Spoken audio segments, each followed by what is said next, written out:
সিঁড়ির রডের ডিজাইনে রড দেওয়া ছিল 4 ইঞ্চি পর পর। আমরা দেখি রডটা 4 ইঞ্চি পর পর আছে কিনা। 4, 8, 12, 16। ওকে, ঠিক আছে, 4 ইঞ্চি পর পর রড বাঁধা আছে।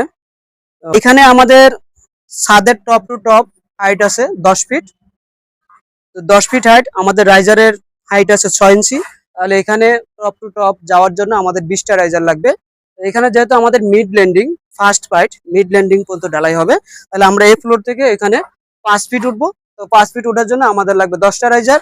আমরা দেখি 10টা রাইজার আছে কিনা। দেখি 1, 2, 3, 4, 5, 6, 7, 8, 9, 10। 10টা রাইজার আছে। তো 10টা রাইজার আছে। আমরা মাপটা একটু দেখি। 6 ইঞ্চি। এদিকে যদি দেখি 10 ইঞ্চি, 10 ইঞ্চি আছে। ওকে, এবার আমরা দেখি ওয়েস্ট স্ল্যাব। তো সিঁড়ির ক্ষেত্রে অত্যন্ত গুরুত্বপূর্ণ একটা বিষয় হচ্ছে ওয়েস্ট স্ল্যাব।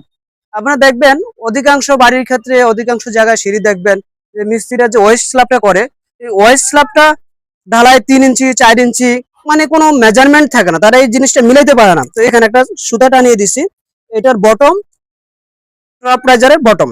তো এখানে যদি আমরা 90 ডিগ্রিতে ধরি, অর্থাৎ মাটামে ধরি, তাহলে আমাদের 6 ইঞ্চি হবে। তো দেখেন এখানে 6 ইঞ্চি আছে। আবার যদি আমরা এই রাইজারের সাথে ওলনে ধরি, তাহলে আমাদের হওয়ার কথা 7 ইঞ্চি।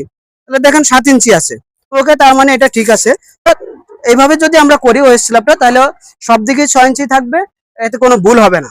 তো এই বিষয়টা অত্যন্ত গুরুত্বপূর্ণ সিঁড়ির কাজের ক্ষেত্রে। এখানে রডটা কিভাবে দেওয়া আছে ডিজাইনে, এই নিচের রডটা এখানে উপরে চলে যাচ্ছে, আবার এখান থেকে নিচের রডটা এই লেয়ারের উপরে চলে গেছে। এখানে আবার এক্সট্রা একটা রড দেওয়া আছে, যেটা এখানে বাজ হয়ে এটার সাথে বান্ডেল হয়ে আছে। তো অনেকে এই রডটা ব্যবহার করে না। তো এই রডটা ব্যবহার না করলে এই জায়গাটা একটু দুর্বল হয়ে যায়। এই রডটা ব্যবহার করলে তো এই জায়গাটা অনেকটা স্ট্রং হবে। এখানে রড 4 ইঞ্চি পর পর, তাহলে 4, 8, 12, 16। ওকে, এখানে দাঁড়ায় থিকনেস মিড ল্যান্ডিং আছে 6 ইঞ্চি। আমরা যদি দেখি তাহলে 5 ইঞ্চি 2 সুতা আছে, আর উপরে কভারিং আছে। ওকে, আশা করি ভিডিওটি দেখে আপনাদের কাছে ভালো লাগবে। যদি ভালো লাগে সাবস্ক্রাইব করে পাশে থাকবেন।